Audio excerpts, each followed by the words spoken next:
History has a way of diminishing the men it owes the most. Alfred Adler is perhaps the clearest example of this injustice in the entire canon of psychology. He is remembered, when he is remembered at all, as a footnote to Freud, the first great dissenter, the man who left the inner circle and built something of his own before fading into relative obscurity. But this portrait is not only incomplete. It is almost perfectly inverted. Adler's ideas did not fade. They migrated. They dissolved into the culture so completely, were absorbed so thoroughly into the mainstream of psychology, therapy, education, and self-understanding, that people repeat his insights daily without knowing his name. The concepts of the inferiority complex, of social interest, of the drive for superiority, of lifestyle, of birth order's psychological influence, of the fictional final goal, these are Adler's contributions. And taken together, they constitute one of the most coherent, humanistic, and practically powerful psychological systems ever constructed.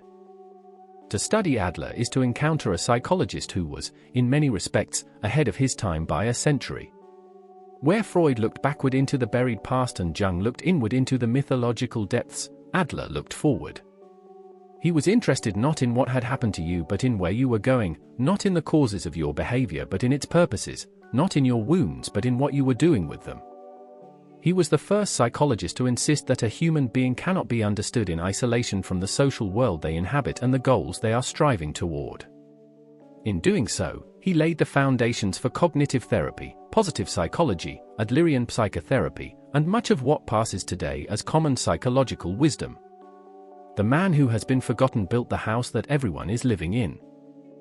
Alfred Adler was born in 1870 in Rudolfsheim, a suburb of Vienna, the second of 6 children in a middle-class Jewish family. His early childhood was marked by illness, physical weakness, and a keen, painful awareness of his own limitations.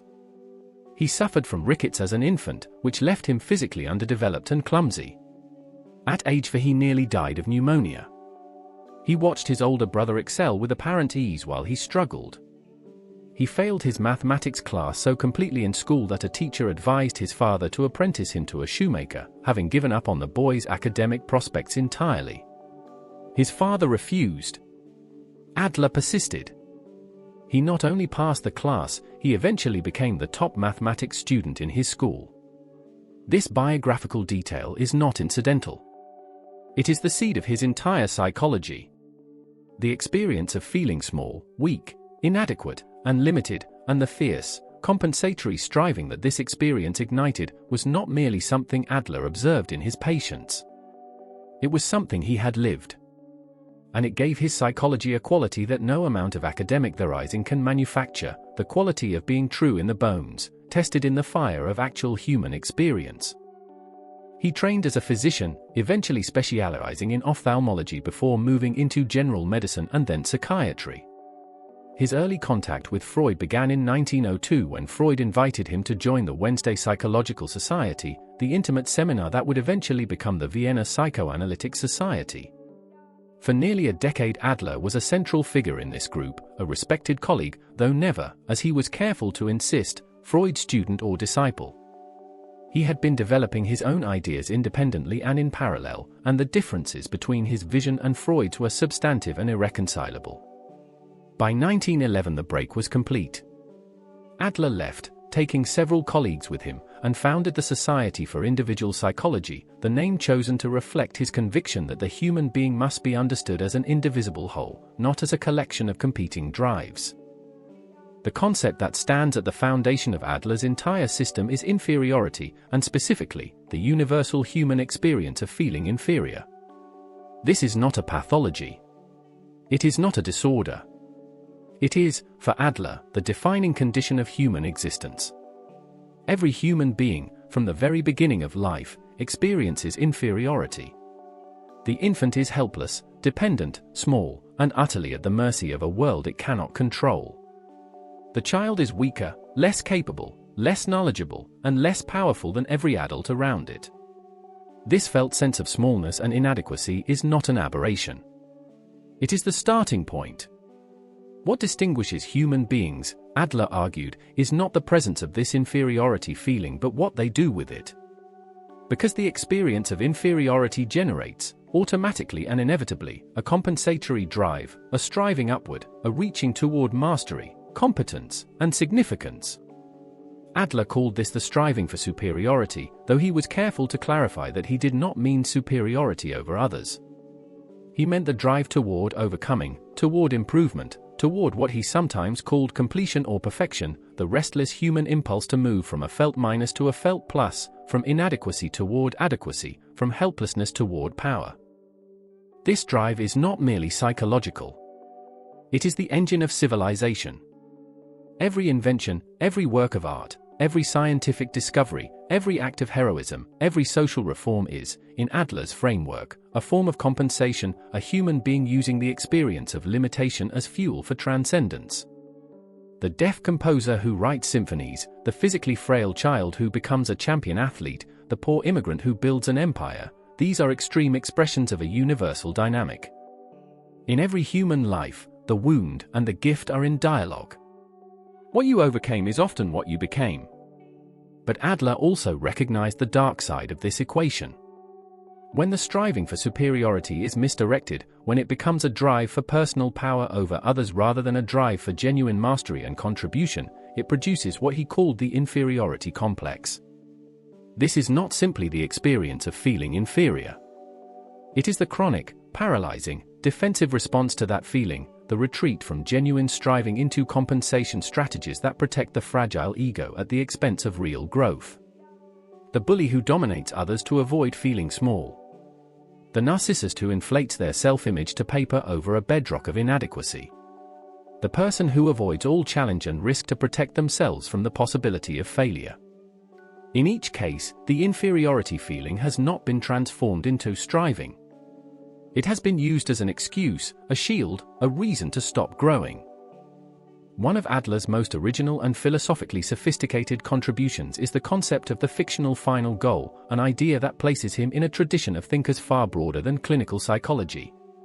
Drawing on the philosopher Hans Weihinger's concept of as if the fictions, Adler proposed that every human being, early in childhood and largely without conscious awareness, constructs a guiding ideal, a mental image of what it would mean to be fully adequate, fully secure, fully significant. This is the fictional final goal, fictional not because it is unimportant, but because it is a subjective construction, a mental artifact, rather than an objective fact about the world. This goal functions as the North Star of a person's entire psychological life. All behavior, every choice, every habit, every emotional reaction, every symptom, is oriented toward it, is in some sense a movement toward or away from this privately held image of completion.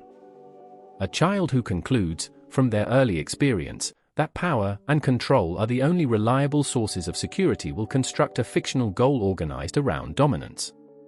Every adult behavior will be read, unconsciously, through the question, does this increase or decrease my control?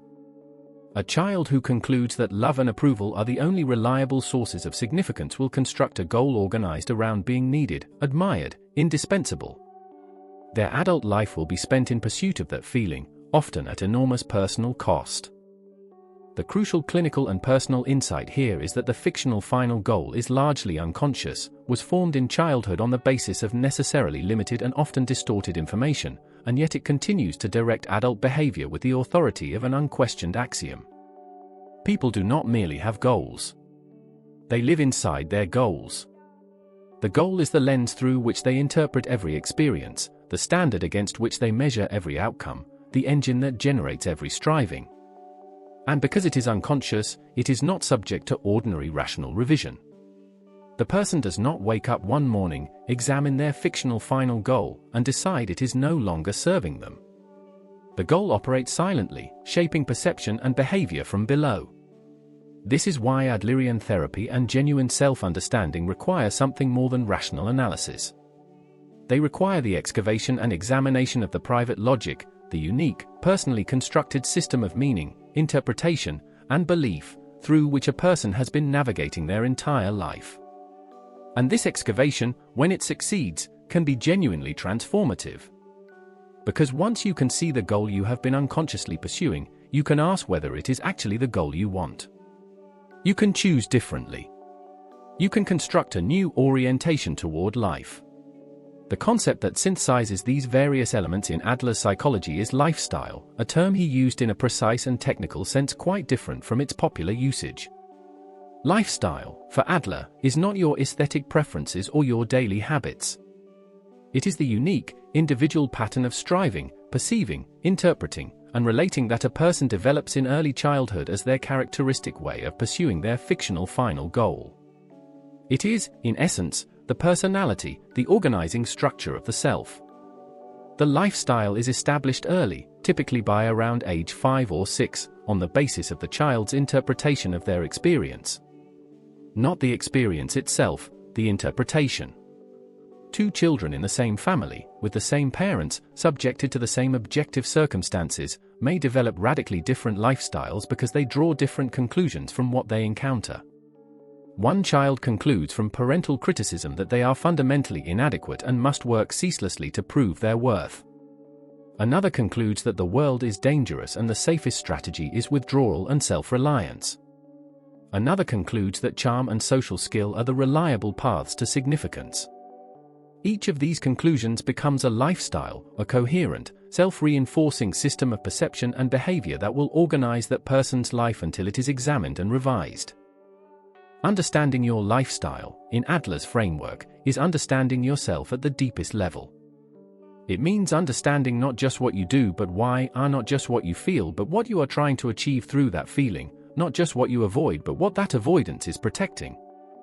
It means understanding the early decisions you made about yourself and the world, the logic that seemed compelling to a child, and asking whether that logic still serves the adult you have become.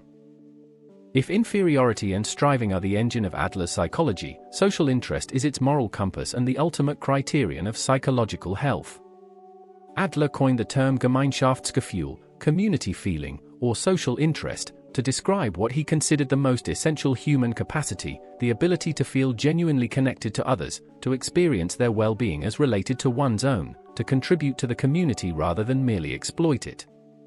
For Adler, the fundamental question of psychological health is not whether a person is free from symptoms or well-adjusted to social norms.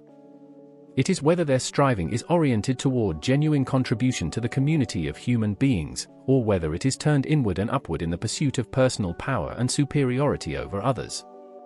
The neurotic, in his framework, is not primarily a person who is suffering. They are primarily a person who is turned away from the social world, who has concluded, on the basis of their private logic and their fictional final goal, that their own significance and security can only be achieved at the expense of genuine connection and contribution. This is a radical and underappreciated insight. Adler is saying that psychological suffering and social disconnection are not two separate problems, they are the same problem viewed from different angles. The person who is chronically anxious, chronically depressed, chronically in conflict with others, chronically unable to find meaning, is in every case a person who has turned away from the three great life tasks that he identified as the unavoidable challenges of human existence: work, love, and community. These are not optional. They are the arenas in which a human life is actually lived. And the degree to which a person engages with them courageously, generously, and with genuine regard for others is the degree to which they are psychologically alive. Social interest, for Adler, is not sentimentality. It is not the performance of niceness.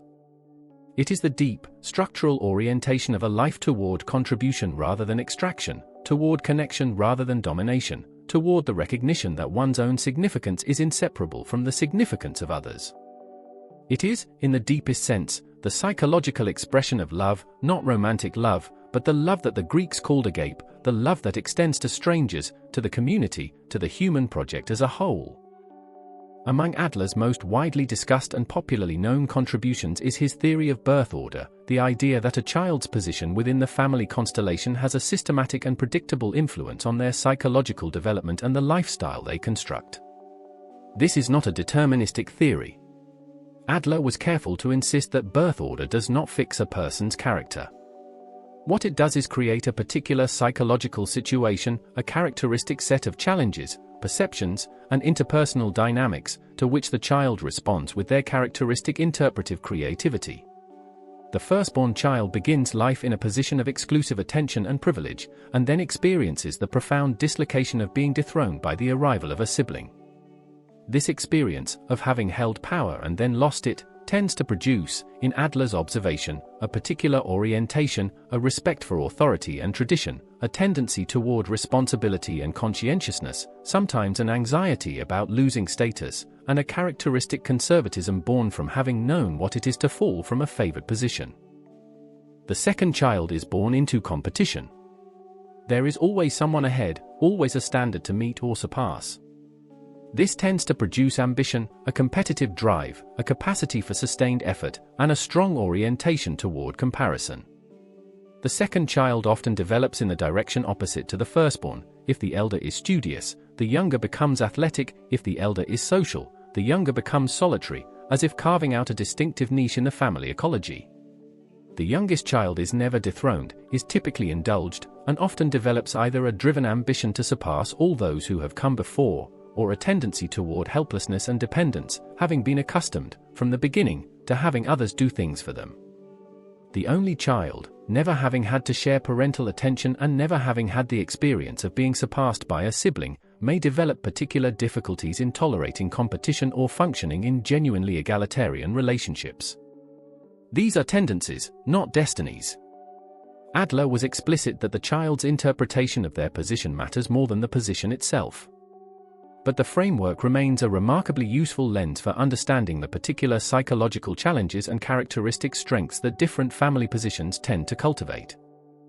What distinguishes Adlerian psychology from many other depth psychological systems is its fundamental optimism, an optimism that is not naive but hard one, grounded in a clear-eyed understanding of human suffering and an equally clear-eyed belief in human capacity for change.